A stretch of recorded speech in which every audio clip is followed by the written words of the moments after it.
పరిశుద్ధి కలిగిన దేవుని నామానికి మహిమ కలుగును గాక. మన ప్రభువు అయిన క్రీస్తు నామములో మీ అందరికీ కూడా వందనాలు. ప్రియ సహోదరులారా, ఈరోజు దైవ వర్తమానాన్ని మనం జ్ఞాపకం చేసుకుంటే దేవుడు మనతో మాట్లాడుతున్న ప్రతి మాట అమూల్యమైనది. ఆయన ఆజ్ఞను పాటించిన వారిని ఖచ్చితంగా దేవుడు దీవిస్తాడు, కనికరిస్తాడు. మనకు కావలసిన ప్రతీది కూడా ఆయన మహిమ ఐశ్వర్యంలో తీరుస్తాడు. ఇది వాగ్దానం. కావున ఈ మాటలు ఉంటున్న మిమ్మల్ని దేవుడు దీవించి ఆశీర్వదించును గాక. అలాగే మా జీసస్ బ్లెస్సింగ్ అనే ఛానల్ని సబ్స్క్రైబ్ చేసుకొని లైక్ చేసి షేర్ చేయండి. ఈ యొక్క సమయంలో దైవ వర్తమానం మనతో మాట్లాడుతుంది. కావున మనమందరం కూడా, మీ అందరూ కూడా దేవుని యొక్క వాక్యం వినాలి, ఆయన మార్గంలో నడవాలి, ఆశీర్వదించబడాలి. ప్రియ సహోదరులారా, ఈరోజు ప్రపంచంలో పరిస్థితి చూస్తే చాలా భయంకరంగా ఉంది. ముఖ్యంగా దైవ కుమారులైన వారికి, సేవకులకు, సంఘాలకు ఎంతో శ్రమ వస్తుంది. ఇలా వస్తుందని దేవుడు ముందుగానే తెలియజేశాడు కొన్ని వందల సంవత్సరాల క్రితమే. ఎందుకంటే ఆనాడు రాజులు పరిపాలించిన కాలంలో కూడా, క్రీస్తున్న కాలంలో కూడా క్రైస్తవుల మీద దాడులు జరిగాయి. క్రైస్తవుల్ని హింసించారు. క్రీస్తు సువార్త చేసిన వారిని బహిరంగంగా వారు బలిదానం చేసేశారు. ఆఖరికి క్రీస్తు శిష్యులను కూడా విచ్చలవిడిగా చేశారు. ఏదైనప్పటికీ మనిషిని చంపొచ్చు కానీ మనసును చంపలేము. అలాగే కోరికను చంపొచ్చు కానీ దేవుని యొక్క వాక్యాన్ని చంపలేము. దేవుని స్తోత్రం, హల్లెలూయా. అలాంటి సంఘటన మనం చూసుకుందాం ఈరోజు. అలాంటి వ్యక్తులు మారారా అంటే ఖచ్చితంగా దేవుడు మార్చాడండి. అదొక సాక్ష్యం. ఈరోజు మీ ముందు ఒక సాక్ష్యాన్ని పెట్టాలని ఆశిస్తున్నాను. ఏమిటా సాక్ష్యం? క్రూరుడుగా ఉన్నవాడు, దుర్మార్గంగా ఉన్నవాడు, అహంకారంగా ఉన్నవాడు దేవుడు మార్చాడు. ఆ మార్పును మనం ఈరోజు వాక్య ధ్యానంలో జ్ఞాపకం చేసుకుందాం. చూడండి, మొదటి తిమోతి పత్రిక 1వ అధ్యాయము 12వ వచనం మనం చూసినట్లయితే, అక్కడ సౌలుగా ఉండేటప్పుడు సౌలు పౌలుగా మారినప్పుడు చెప్పిన సాక్ష్యం అది. మొదటి తిమోతి పత్రిక 1వ అధ్యాయము 12వ వచనము. అక్కడ పౌలు గారు చెప్తున్న సాక్ష్యం ఏంటంటే, తన గత జీవితం కోసము, అతడు గత జీవితంలో ఏం చేశాడో ఆ క్రియల కోసము, ఇప్పుడు ఎలా జీవించాలో ఆ జీవన విధానం కోసం చెప్పిందే ఆ సాక్ష్యం. మనం చాలామంది చూడండి, బలిపీఠం దగ్గర నిలబడి సంఘాల్లో అనేక సాక్ష్యాలు మనం చెప్తూ ఉంటాము, అనేక మాటలు మనం పంచుకుంటూ ఉంటాము. కానీ అన్నిటికంటే నీ జీవితాన్ని మార్చగలిగిందే నిజమైన సాక్ష్యం. దేవుని స్తోత్రం, హల్లెలూయా. చాలామంది చెప్తుంటారు కదండి, మా అమ్మాయికి పెళ్ళి అవ్వలేదండి, కానీ దేవుడి దయ వల్ల పెళ్ళి జరిగింది, నేను సాక్ష్యం చెప్పుకుంటున్నాను. మా అబ్బాయికి ఉద్యోగం రాలేదు, ఉద్యోగం వచ్చింది. లేకపోతే మేము పోగొట్టుకున్న పూర్వ ఆస్తులు ఏదైతే ఉందో అవి కోర్టులో మాకు దేవుడు న్యాయం చేసేసాడు అని ఇలాగా అనేక సాక్ష్యాలు చెప్తుంటాం. ఇవన్నీ మనం జీవించడానికి పనికొచ్చే సాక్ష్యాలు. కానీ నీ జీవితాన్ని మార్చిన సాక్ష్యం ఏదైనా ఉందా? నీ జీవితంలో, నీ బ్రతుకులో ఏదైనా ఉందా అంటే అది నిజమైన సాక్ష్యం.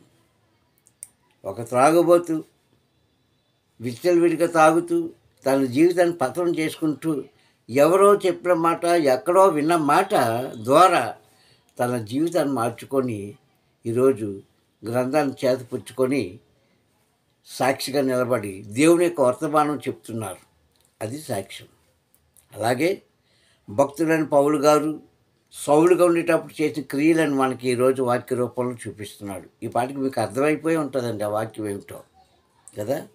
అక్కడ అంటాడు కదా, పూర్వము నేను దూషకుడును, దుండగుడును, హింసాకరుణ్ణి అంటాడు అక్కడ. ఏంటి? పూర్వము అనగా కొన్ని వందల సంవత్సరాల క్రితం కాదు, నిన్నటి దినము. అంటే ఆయన సౌలుగా ఉండేటప్పుడు ఏం చేశాడు? క్రైస్తవులను హతమార్చేశాడు. ఎవరి నోట్లోంచి అయితే క్రీస్తు మెస్సయ్య అన్న మాట వచ్చిందో వారందరూ కూడా చిన్న పెద్ద తేడా లేకుండా సంహరించుకుంటూ వెళ్ళిపోయాడు. కానీ ఇప్పుడేం చెప్తున్నాడో తెలుసా? పూర్వం నేను దూషకుడును, హింసకుడును, హానికరునైన నన్ను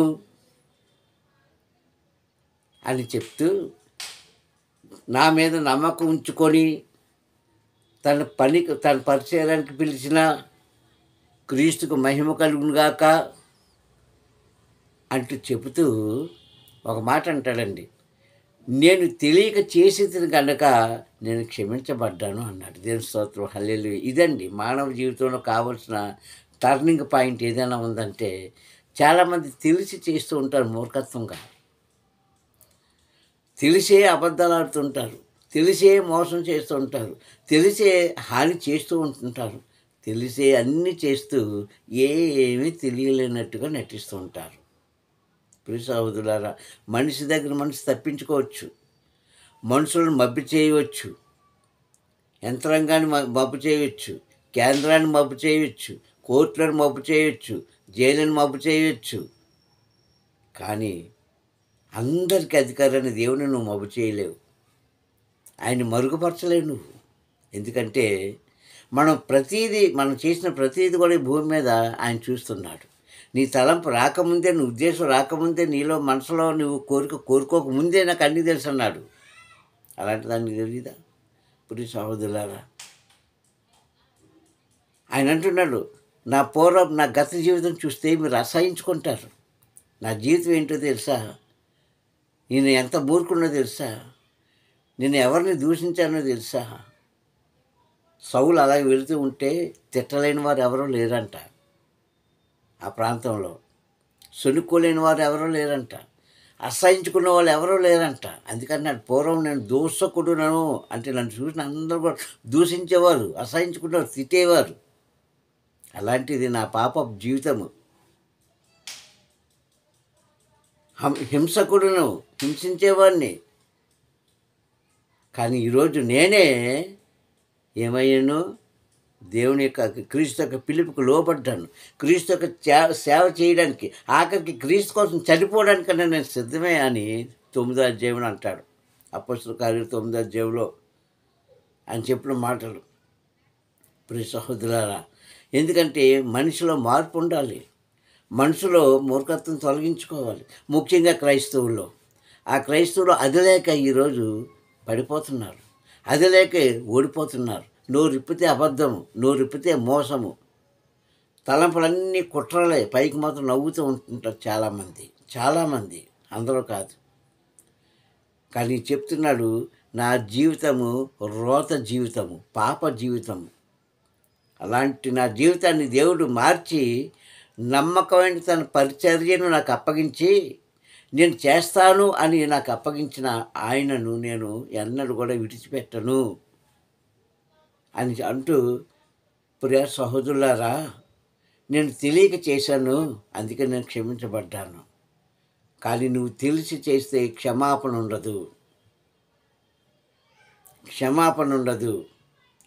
అని మనకి హెచ్చరిస్తున్న మాట ఇది. మనల్ని ఉద్యోగంగా చేస్తున్న మాట ఇది. జ్ఞాపకం చేసుకున్న ప్రతి ఒక్కరు కూడా మీ మనసును మీరు మోసగించుకోవద్దు, నిన్ను నీవే మోసగించుకోవద్దు. నిన్ను నీవే మోసగించుకుంటే అది నీకే హాని జరుగుతుంది. దేవుని స్తోత్రం, హల్లెలూయా. ప్రియ సహోదరులారా, ఎప్పటికైనా సరే మనం క్రీస్తు వారలమే కానీ, ఎందుకంటే ఆయన రక్తంలో కడగబడ్డాము, ఆయనను పేరు పెట్టుకున్నాము, ఆయన బిడ్డలుగా మనం జీవిస్తున్నాము కనుక మనము ఆయన వారమై ఉన్నాము కనుక ఆయన బిడ్డలుగానే జీవించాలి భూమి మీద. బీ కేర్ఫుల్, ఎందుకంటే చాలా జాగ్రత్తగా ఉండాలండి.